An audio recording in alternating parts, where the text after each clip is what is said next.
sorrisos tristes em rostos cunhados pela guerra.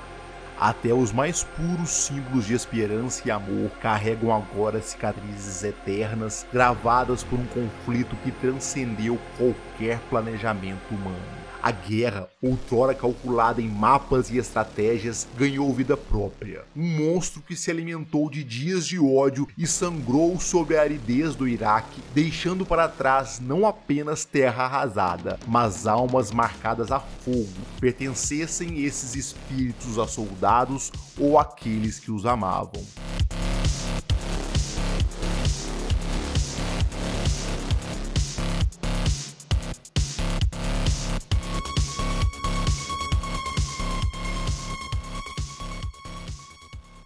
Essa foto é símbolo de uma guerra.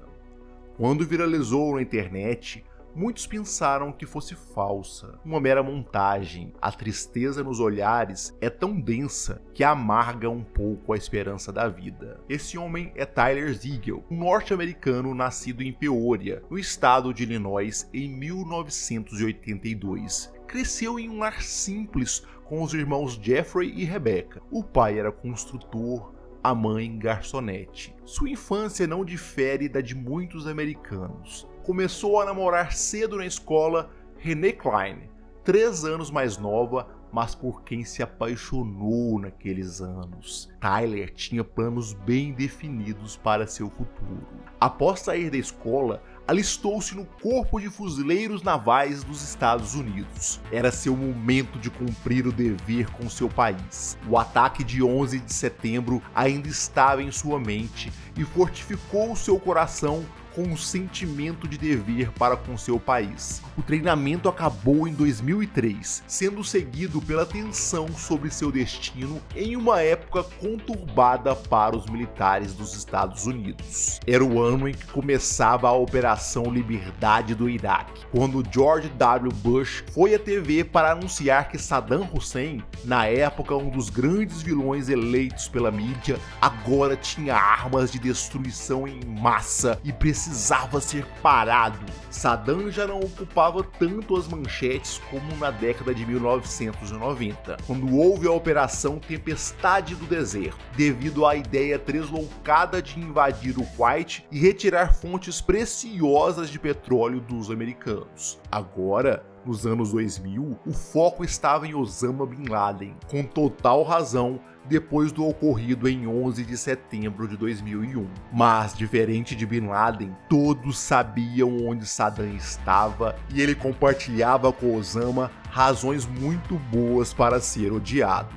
Por exemplo, ele perseguiu os curdos, chegando a usar gás venenoso. Estimou-se que 182 mil curdos tenham sido deportados, mortos e desaparecidos em campanhas de despovoamento em áreas curdas. Além disso, havia violência, assassinatos, tortura, execução, prisão arbitrária, detenção ilegal, desaparecimento forçado e várias formas de repressão para controlar a população. Um bom currículo para um vilão, uma boa razão para retirá-lo do poder, mas no fim, isso não foi suficiente. As armas de destruição em massa surgiram na mídia como uma grande motivação para uma guerra. Saddam Hussein has gone to elaborate lengths, spent enormous sums, taken great risks to build and keep weapons of mass destruction.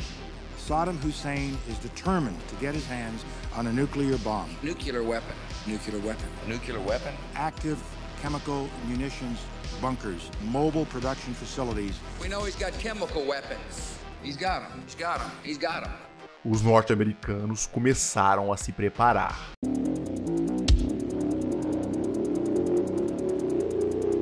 Tyler foi um dos selecionados para ir para o Iraque. Orgulhoso, Ele abraçou René e partiu, apesar dos medos de sua mãe. Aquela seria sua primeira vez em combate. Ele não fez parte do primeiro grupo de fuzileiros a chegar lá. A primeira divisão de fuzileiros navais, reforçada por outras brigadas de fuzileiros, foi uma das primeiras unidades a cruzar a fronteira terrestre entre o Kuwait e o Iraque. O Kuwait serviu como um grande ponto de concentração e logística para as forças da coalizão antes da invasão. Quando finalmente pôs os pés no Iraque, a realidade começou a tocar Tyler, apesar de ainda estar tomado pelo furor inicial que o jovem sente na guerra. O ar escaldante e árido do deserto trazia uma sensação desconhecida para muitos, enquanto o cenário uniforme e poeirento destoava completamente do seu cotidiano.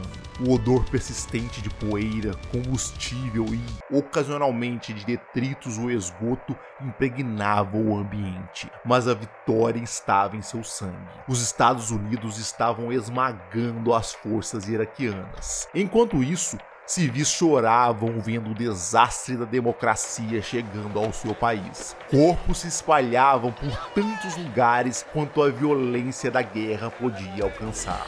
A invasão era parte do terror na vida das pessoas. Obviamente, havia quem comemorasse, como as pessoas a quem Saddam Hussein torturou, matou, envenenou em sua ditadura. Tyler se juntou aos seus irmãos que lutaram contra soldados fiéis a Saddam ou insurgentes que não queriam as forças norte-americanas em seu país. Os disparos miravam os veículos técnicos, muitos deles improvisados com armas pesadas. As máquinas recebiam os tiros dos americanos até os mísseis voarem para envolvê-los em fogo, mas parecia que o combate não acabava. Apesar da força avassaladora dos americanos e da maioria do exército iraquiano não oferecer uma resistência ameaçadora,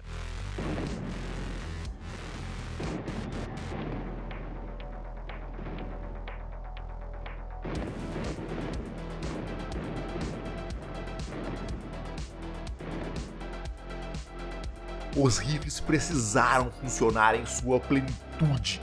Os snipers iraquianos estavam por toda parte. Eles andavam entre as casas sorrateiramente, deixando peças de seus rifles e os montando em posições onde podiam observar os americanos em suas patrulhas. Alvos muito fáceis que começaram a tombar tão logo os gatilhos foram puxados e os projéteis voaram. Helicópteros H-1W Super Cobra dos fuzileiros navais voaram sobre as cidades iraquianas, procurando pelas caminhonetes que carregavam as metralhadoras pesadas ou canhões dos iraquianos. O canhão Gatling M197 de 20mm, montado em uma torre no nariz, disparava até rasgar o veículo inimigo e fazer sua munição detonar. A eficiência de um helicóptero Apache não era muito diferente nesse quesito. A função principal de um helicóptero Apache era ser uma aeronave de ataque pesado, projetado para destruir alvos blindados e fornecer apoio aéreo aproximado em qualquer condição climática, dia ou noite. O canhão de corrente M230 de 30mm disparava a uma taxa de 625 projéteis por minuto. Seus ataques perfuravam blindagens leves e desintegravam veículos não blindados.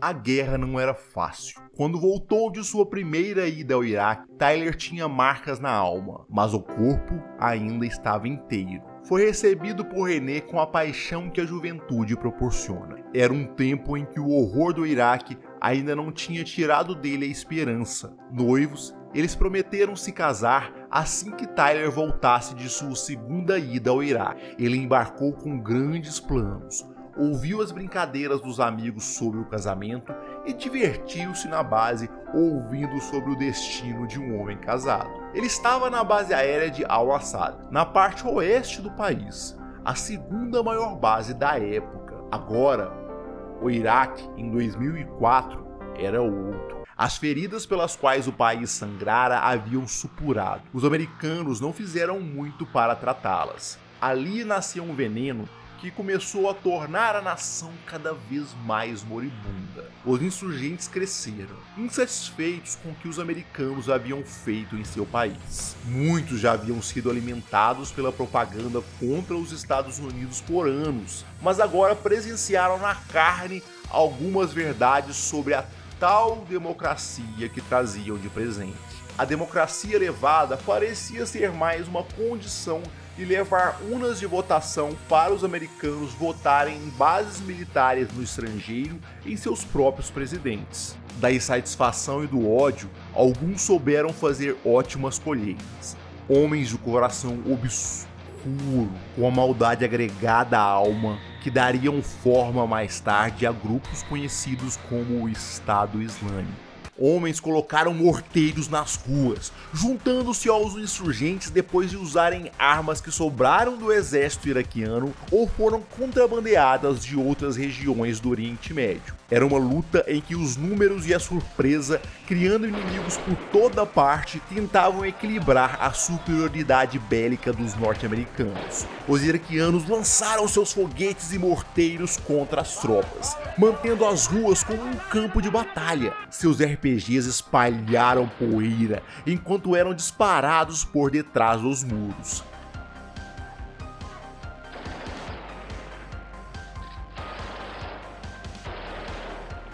As metralhadoras atiraram a esmo para gerar supressão, permitindo que os RPGs continuassem voando.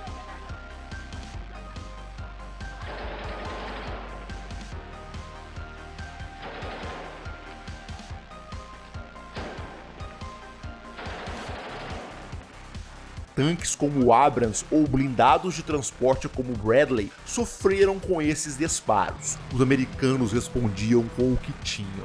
Os Javelin, ainda não tão famosos na época, voaram com precisão assassina contra posições de ataque dos iraquianos.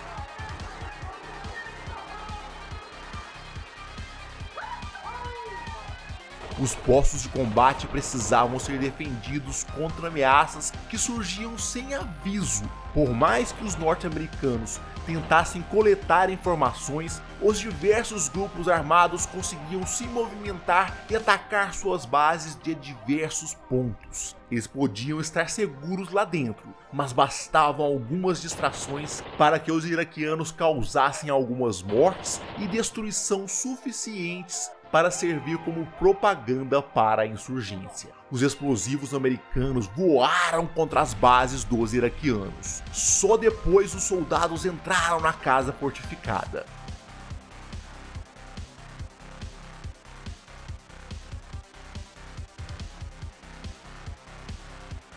Jogaram as granadas escada abaixo, sabendo que os inimigos estavam lá. Em uma época em que a guerra estava mudando, alguns desses esquadrões não tinham a mesma destreza para a entrada nesses ambientes confinados. Soldados confusos precisaram lidar com a pressão de se arriscar por escadas ou portas onde as AKs esperavam para engolir suas almas. Os gritos de Allah Akbar vinham lá de dentro, desafiando os invasores.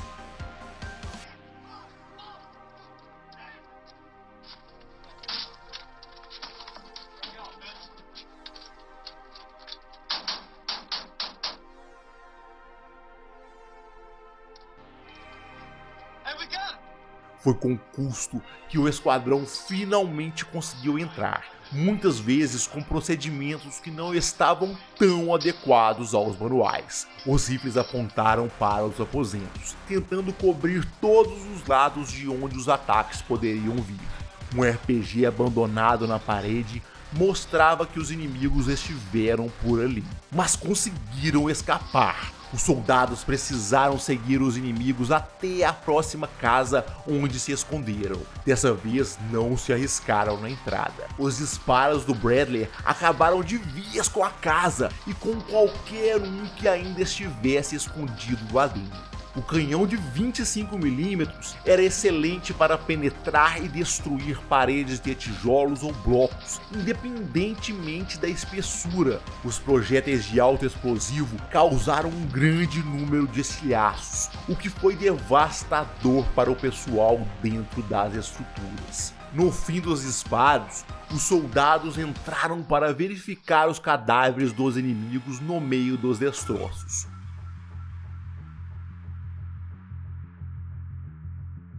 Os combates continuaram pelas ruas. Era fumaça se dissipando, acompanhada pelos gritos "Allahu Akbar!". Tanques queimaram com o impacto dos ataques iraquianos. Helicópteros americanos voaram usando seus canhões para calarem os inimigos permanentemente. Só que mais deles surgiram pelas esquinas, sempre trazendo mais fogo para os combates. A insurgência se intensificou com ataque a comboios, patrulhas e postos de controle se tornando diários. Grupos sunitas e posteriormente xiitas começaram a organizar ataques coordenados. O sectarismo era cada vez mais forte. E se alguém pensou que muitos desses tais bons líderes simplesmente atacaram os malignos americanos, entendia pouco sobre o Iraque e provavelmente estava em uma viagem astral por LSD.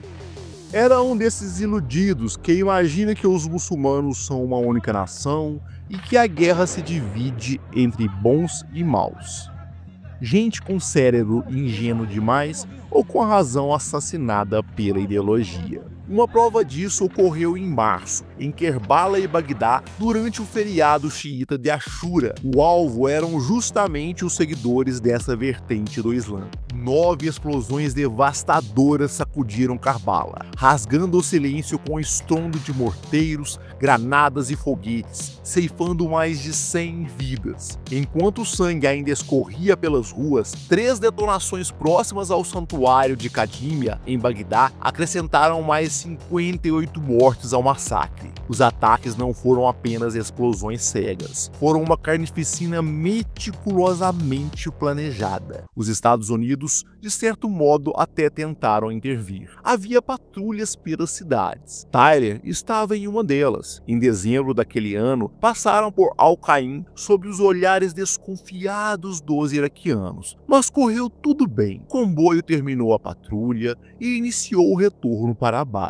Andaram lentamente pelas ruas empoeiradas. Um iraquiano se aproximou como quem parecia querer atravessar a rua. Parou perto do veículo americano e gritou: "Allahu Akbar!". O brado fez os pelos de todos se eriçarem. Houve pouco que fazer além disso. O fogo saiu do corpo do homem, levando carne e ossos consigo. A energia da explosão atravessou o veículo blindado de Tyler. Ele sentiu o metal retorcido se abrir, enquanto o fogo tateava o ar até encontrar seu corpo. Tentou se erguer sobre o braço esquerdo, mas os ossos despedaçados rasparam pelo chão do veículo destruído sem conseguir lhe dar apoio. No meio do fogo, a adrenalina do impacto ainda o manteve meio acordado, sem sentir a dor dos dedos destruídos da mão direita. Tateou pelo metal quente, com o sangue pingando. Apenas um olho tentava enxergar no meio da fumaça.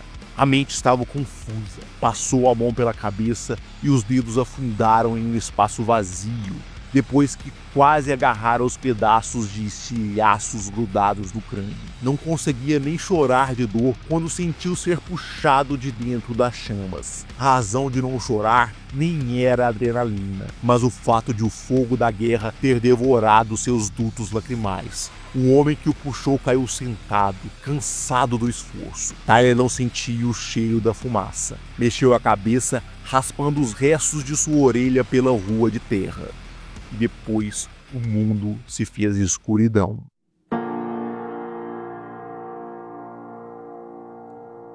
O mundo só voltou a fazer sentido para Tyler nos Estados Unidos, dentro de um hospital em San Antonio, Texas. Foi ali, entre os corredores estéreis do Brooke Army Medical Center, que Renee apareceu, saindo de sua cidade pela primeira vez para ficar a seu lado. Ela se tornou sua sombra fiel, uma presença constante enquanto ele enfrentava as marcas brutais que a guerra lhe deixara. Seu corpo estava despedaçado, exigindo cirurgias intermináveis, meses de reabilitação e uma reconstrução lenta, dolorosa, quase impossível. Mas René permaneceu. Em cada consulta, cada noite de agonia, ela estava lá, sua sentinela silenciosa ao lado da mãe de Tyler. 18 meses se passaram até que Tyler pudesse enfim voltar para casa. Enquanto isso, René se mudou para a casa da mãe dele, dividindo o peso da espera,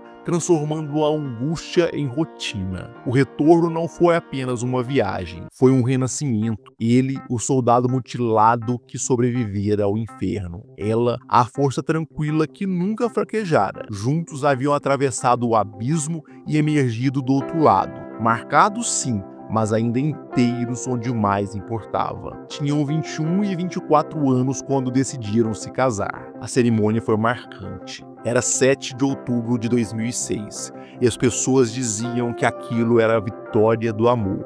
As fotos mostravam sorrisos, mas em uma delas, escondida entre as imagens oficiais, havia um olhar perdido, o verdadeiro retrato do que aquela união significava. A vida seguiu seu rumo, mas as cicatrizes eram profundas demais.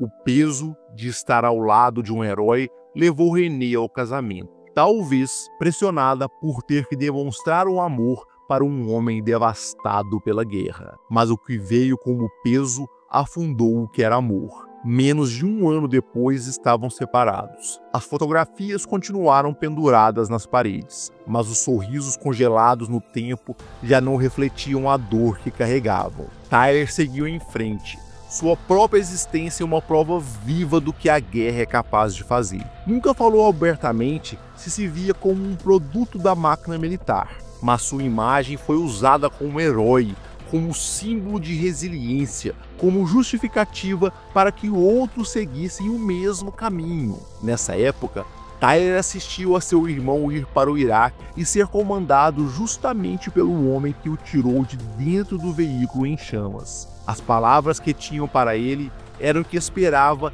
não ter que lutar para que o irmão recebesse seus direitos como ex-militar que se sacrificou por seu país. Anos se passaram. As supostas armas de destruição em massa de Saddam Hussein já não passava de um fantasma retórico, uma mentira repetida até soar como uma verdade. Nenhuma evidência foi encontrada, mas isso pouco importava. A guerra já havia feito sua colheita. Tyler, mesmo com seu sorriso estampado em campanhas e reportagens, carregava a guerra dentro de si. Ele a via no espelho, ele a sentia na ausência do braço que coçava mesmo sem existir, na pele endurecida pelas chamas que dificultava seu sorriso, algo que fazia questão de manter em sua resiliência. Se perguntado sobre René, dizia que não havia mágoa nem remorso. Havia um sorriso de um amor adolescente. O casamento passou.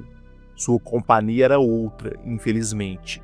As dores físicas e invisíveis nunca o abandonaram. E foi na tentativa de silenciá-las que, acidentalmente, ele partiu. Sua família anunciou com profundo pesar que Tyler Ziegel faleceu no dia 26 de dezembro de 2012, vítima de uma overdose de álcool e morfina. A mistura, sem querer, foi fatal ao homem que sobreviveu a tanto. Em sua homenagem, 2.000 bandeiras foram plantadas nas ruas, estendendo-se por quilômetros, um tributo merecido, porém pouco diante do sofrimento. Um reconhecimento que não devolveria os anos perdidos, nem apagaria o fato de que sua história seria, para alguns, apenas mais uma bandeira a ser usada, um símbolo vazio capaz de enviar outros jovens ao mesmo destino. Tyler sobreviveu à guerra, mas no fim, a guerra não o deixou sobreviver, e sua face, deformada por ela, era um reflexo de uma história de alguém de alma boa e com boas intenções, enganado por políticos para ir a uma guerra. Essa face seria, de certo modo, uma metáfora de sua história que que seria deformada por tantos para falar de heroísmo e patriotismo para manter em funcionamento a máquina que produziria tantos outros Tylers ao longo dos anos em qualquer país, em qualquer exército, em qualquer coração jovem.